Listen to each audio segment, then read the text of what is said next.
से इम्पॉर्टेंट है और उसमें जिस तरीके की तेज़ी हो रही है तो एक दो और स्टॉक्स पर भी डिस्कशन करेंगे कि पीएसयूज़ में इतनी बड़ी तेज़ी क्यों है। ये सीपीएसई इंडेक्स है आपका, इसका 1 साल का चार्ट। लेकिन बात हो रही है पीएसयूज़ की, तो एक काम करते हैं हर्षिता, फिर एक और स्टॉक है जिसमें काफ़ी तेज़ी है, हिंदुस्तान कॉपर।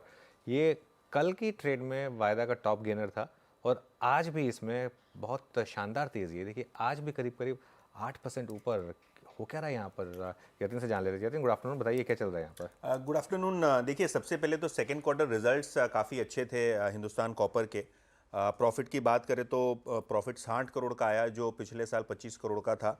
और अगर हम रेवेन्यूज़ की बात करें तो यहाँ भी 80% का जंप, और मार्जिन में काफ़ी अच्छा सुधार रहा है। इनफैक्ट मार्जिन अगर आप देखें तो 32% के आसपास आए, जो पिछले साल 30% थे। तो ऑल काउंट्स पे इम्प्रूविंग रिजल्ट्स थे। लेकिन ऑब्वियसली एक लेग ऑफ मूव जो है वो रिजल्ट्स की वजह से आया। लेकिन आज जो कंपनी की वेबसाइट पे हमको जानकारी मिल रही है वो ये मिल रही है कि इन्होंने टेंडर फ्लोट कर दिया है इनकी झारखंड की माइन के ऑपरेशंस और डेवलपमेंट के लिए। काफ़ी इंपॉर्टेंट माना जा रहा है, क्योंकि अगर हम इस पर्टिकुलर टेंडर की बात करें तो पिछले टाइम, क्योंकि जो रेवेन्यू शेयर था वो हिंदुस्तान कॉपर ने ज़्यादा एक्सपेक्ट किया था, इसके लिए वो टेंडर स्क्रैप कर दिया गया था। और नई तरीके से नए जोश के साथ ये टेंडर आता हुआ दिखाई पड़ रहा है नए मैनेजमेंट के अंदर, क्योंकि अभी चेयरमैन और मैनेजिंग डायरेक्टर नए आए हैं और उनके आने के तुरंत बाद ही आपको एक क्वार्टर के विदिन ये टेंडर फ्लोट होता हुआ दिखाई दिया है। ये राखा कॉपर माइन जो है झारखंड की, ये कंपनी की प्राइमरी माइंस थी, 2001 से बंद थी क्योंकि वायबिलिटी नहीं थी। अब क्योंकि कॉपर की वैल्यू बढ़ गई है, आत्मनिर्भर भारत की बात कर रहे हैं, इलेक्ट्रिफिकेशन और ईवीज की बात कर रहे हैं, जहां कॉपर की बहुत ज़बरदस्त मांग होने वाली है। और इंडिया एक नेट कॉपर इंपोर्टर है, जिसके वजह से ये पूरा का पूरा प्रोडक्ट डोमेस्टिक मार्केट में ही खप जाएगा। और अगर हम बात करें तो कुल मिला के इस राखा माइन के रैंप अप के लिए और बेनिफिशिएशन प्लांट के लिए कंपनी लगभग 2000 करोड़ का केपेक्स जो है वो अनुमानित कर रही है। और 1.5 मिलियन टन और इसके अंदर प्रोसेस होगा, और depending on grade of copper इसका एक्सट्रैक्शन होता हुआ दिखाई पड़ेगा। और कंपनी के टॉप लाइन और बॉटम लाइन पर सिग्निफिकेंट इंपैक्ट ये प्रोजेक्ट करता हुआ दिखाई पड़ सकता है। तो जैसे ही ये माइन का ऑपरेटर और डेवलपर अपॉइंट हो जाता है, शायद कंपनी के लिए एक नई अर्निंग्स की उम्मीद जागेगी, क्योंकि अभी तो करंटली मेजॉरिटी रेवेन्यू इनके मध्य प्रदेश माइन से आता है। लेकिन ये जो अंडरग्राउंड माइन है झारखंड में, जहाँ एक्चुअली में रिजर्व्स अच्छे हैं, तो शायद कंपनी की ग्रोथ स्टोरी में ये तड़का ऐड होता हुआ दिखाई पड़े। और शायद बाजार ने ये अप्रिशिएट किया और स्टॉक आज लगभग 10% की तेजी के साथ सुबह से ही ट्रेड कर रहा है। तो इनकी एक प्राइमरी माइन थी, उस पर फिर से माइनिंग शुरू होने के लिए टेंडर दरअसल जारी कर रही है कंपनी। तो नंबर्स एक तरफ और दूसरी तरफ ये बड़ी डेवलपमेंट आती हुई क्लियरली बनती दिखाई दी। आपने क्या 400-500 करोड़ ऐड हो सकते हैं रेवेन्यू में? तो अगर हम 1.5 मिलियन टन में एक्सट्रैक्शन रेट अगर 1-2% करें, क्योंकि ओर के अंदर 1% 2% कॉपर होता है, तो आज के कॉपर प्राइस के हिसाब से 400-500 करोड़ रुपए की आप एक्सपेक्ट कर सकते हैं टॉप लाइन में एडिशन हो। लेकिन अगर कॉपर प्राइसेस यहाँ से अप्रिशिएट होते हैं, मतलब जो मूव होगा कॉपर प्राइसेस का, उसके वजह से काफ़ी सारे चेंजेस यहाँ मॉडल में आते हुए दिखाई पड़ सकते हैं। लेकिन एज ऑफ नाउ भी अगर आप देखें तो सिग्निफिकेंट रेवेन्यू कंट्रीब्यूशन ये माइन कर सकती है, और यही बाजार एक्चुअली इसके लिए रुका था।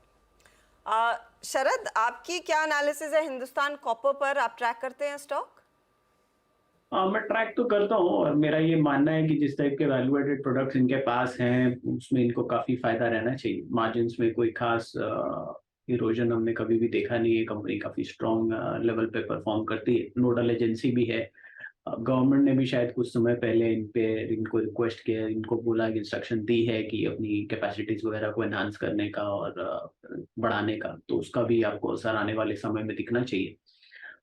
ये माइंस वाला एडिशन एक एडेड एडवांटेज होगा। लगभग आप कितना 1800-1900 करोड़ की टॉप लाइन बोल रहे हैं टीटीएम, वहाँ पे अगर 500 करोड़ ऐड होता है तो वो डिसेंट एडिशन है। बट उसमें से कितना वैल्यू ऐड करके वो प्रोडक्ट और कितना इम्प्रूव कर पाते हैं, क्योंकि मुझे जितना याद है इनके मार्जिन्स में कभी भी हमने बहुत बड़ा ड्रॉप नहीं देखा है, और वैल्यू एडेड प्रोडक्ट्स इनके पास ज़्यादा है।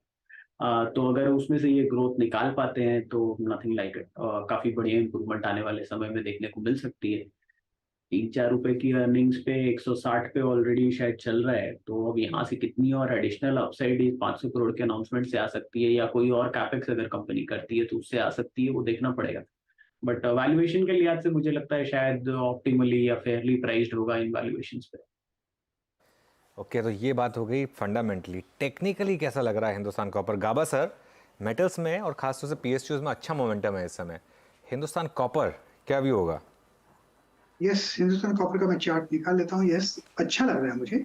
हायर टाइम फ्रेम का जो चार्ट है उसके हिसाब से लगता है कि अपनी और भी मिलना चाहिए। ट्रेड कर रहा है 162 के आसपास, थोड़ा रेजिस्टेंस है यहाँ पर, but that's not the worry. मेरे ख्याल से अपनी चला जाएगा 170 से 175, ये एक जोन है, वहां तक जाना चाहिए, क्योंकि ना हायर टाइम फ्रेम पर हिंदुस्तान कॉपर में एक फ्रेश बाय सिग्नल जनरेट हुआ है। स्टॉप कहाँ होना चाहिए, ये दिक्कत है।